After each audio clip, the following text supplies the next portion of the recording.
அனைவருக்கும் வணக்கம்.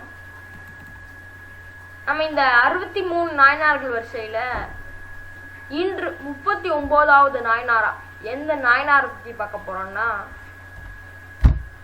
இந்த நரசிங்க முனையரையர் நாயனாரை பத்தி தான் பார்க்க போறோம். இவர் நிறைய பேர் கேள்விப்பட்டிருப்பீங்க. ஏன்னா இவர் சுந்தரமூர்த்தி நாயனாருடைய வளர்ப்பு தந்தை. இப்போ இந்த நாயனாருக்கு நம்ம என்னைக்கு பூஜை பண்ணுவோம் அப்படின்னு பாத்தீங்கன்னா, புரட்டாசி மாதம் சதயம் நட்சத்திரத்துல தான்.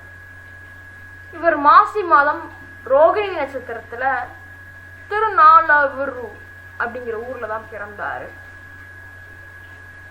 இவர் ஒரு குறுநில மன்னர் தான். இப்போ இவர் ஒரு தீவிரமான சிவபக்தர். அவர்கிட்ட இருந்த காசெல்லாம் வச்சு சிவனடியார்களுக்கு அன்னதானம் பண்ணுவார், தானம் பண்ணுவார். இப்படி அவர் காசெல்லாம் யூஸ்ஃபுல்லா செலவு பண்ணார்.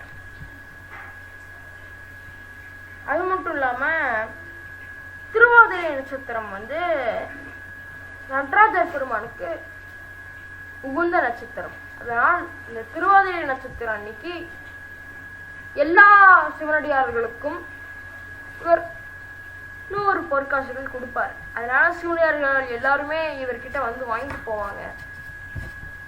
இது இவருடைய வழக்கமாகவே ஆக்கி வச்சிருந்தார். இப்படி ஒரு தடவை இவர் கொடுத்துட்டு இருக்கும் போது அங்க ஒரு சிவனடியார் வந்தார். அவர் பெண்கள் எல்லாம் பார்த்து கேலி செஞ்சு அப்படியே வந்துட்டு இருக்கார். அதனால நிறைய பேர் கோவப்படுறாங்க. ஆனா நாயனார் எதுவுமே பேசாம அவருக்கு 200 பொற்காசா கொடுக்கிறார். அவர் போனதுக்கு அப்புறம் எல்லாரும் அவர்கிட்ட கேக்குறாங்க, அரசு அவர்கிட்டயே நீங்க 200 பொற்காசுகள் கொடுத்தீங்க அப்படின்னு. அவர் சொன்னாராம், அவர் நல்லவரா இல்ல கெட்டவரான்னு எனக்கு முக்கியம் இல்லை. ஆனா அவர் இப்ப போட்டிருக்கிறது ஒரு சிவனடியாரின் வேடம். அதனால் அவரை நம்ம குறை சொல்லக்கூடாது